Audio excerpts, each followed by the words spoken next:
कहाँ है? सुनिए, 700 कोड़ी एक साथ। किसके? मैना सुंदरी के पति कौन? राजा श्रीपाल। उनके शरीर से पूरा कोढ़ बह रहा है।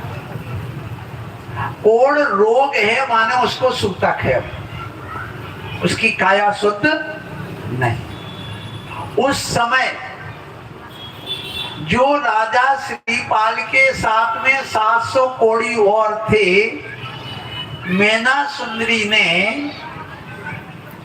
यंत्र का अभिषेक करके उस गंधोदक को सब कोड़ियों को लिए दिया कि नहीं? बोलो।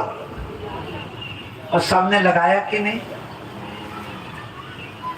इससे सिद्ध है कि आप स्वयं नहीं ले सकते, लेकिन यदि कोई देता है तो लिया जा सकता है, इसमें कोई संदेह नहीं। लेकिन वह लेने वाला नहा धो करके साफ सुथरा हो करके आया हो, बस इतना ध्यान रखे। चलिए, इसी श्रृंखला में शशि प्रभा जैन अपनी जिज्ञासा रख रहे, सपना जैन तैयार रहेंगी और आशा बड़कोल भी तैयार रहेंगी।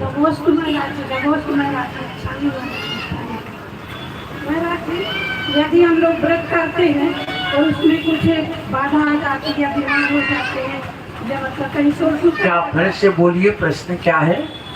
हम लोग जैसे व्रत करते हैं, उसमें यदि कोई बाधा आ जाती है, हाँ बिल्कुल, बीमार हो जाए या शोर सूतक हो जाए, तो उस समय क्या करना चाहिए? सुनिए, बहुत अच्छा प्रश्न है। यदि कोई पर्यूषण पर्व कर रहा है, अष्टमी चतुर्दशी कर रहा है, रवि व्रत कर रहा है, अब नारी पर्याय है, और हो सकता है शारीरिक अशुद्धि हो जाए, हो सकता है शोर सूतक हो जाए, हो सकता है कोई बीमारी आ जाए, तो क्या करें? उस समय आप नियम से अपने व्रत नियम को, जो खाने पीने का त्याग है वह निरंतर अपना जारी रखें, उसको खंडित ना करें। हाँ, जैसे आप उपवास करते तो आप उपवास करें, पूजा नहीं करना। करना है तो बैठ करके भाव पूजा मन में पढ़ करके कर सकते हो, द्रव्य नहीं चढ़ाना। सिर्फ शोर सूतक मंदिर की सामग्री को छूने करने के निषेध की दृष्टि से लगता है कि आप उसका उपयोग नहीं करेंगे, और ये प्रायश्चित के रूप में होता है।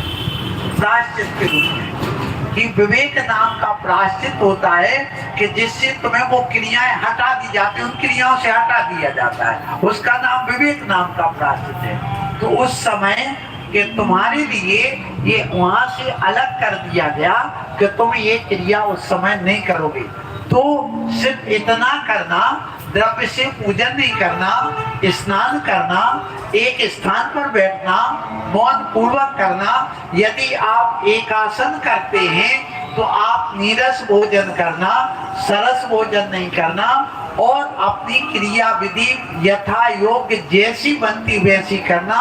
और जब आपका व्रत पूरा हो जाए तो आप गुरु के पास जाकर, गुरु का आचार्य के पास, प्रायश्चित कभी भी आप मुनि से नहीं लेना, प्रायश्चित कभी आरिका से नहीं लेना, प्रायश्चित कभी ब्रह्मचारी से नहीं लेना, प्रायश्चित कभी ब्रह्मचारी से नहीं लेना। प्रायश्चित देने का अधिकारी सिर्फ आचार्य ही होते हैं और कोई नहीं होता, क्योंकि प्रायश्चित ग्रंथ पढ़ने का अधिकार सिर्फ आचार्य को है। इसलिए हमेशा प्रायश्चित आचार्य से लिया जाता है, एकांत में लिया जाता है, प्रायश्चित कभी बताया नहीं जाता। तो यदि शोर सूतक में आपके कोई ये व्रत उपवास में ये दोष कहलाता, पूजा नहीं कर पाए, ये दोष हो गया, तो एकांत में जा करके अपने साथी को, कोई एक को ले जा करके और बताइए, महाराज श्री हमने भक्तामर व्रत किया था 48 उपवास, एक उपवास में हमारे यहाँ सूतक लग गया था तो हम नहीं कर पाए, और किया है तो ऐसा किया, जो प्रायश्चित हो तो जो गुरु दे तो वो प्रायश्चित लेना, आपका व्रत माना जाएगा आशीष। चलिए, अब इसी श्रृंखला में सपना जैन बात रख रही है और आशा बड़कोल तैयार रहे, और उसके बाद तैयार रहे संजीव जैन, साधना जैन। नमस्कार, जैसे नमस्कार। महाराज जी, मेरी शंका ये है, आत्मा को मृत्यु का डर क्यों लगता है?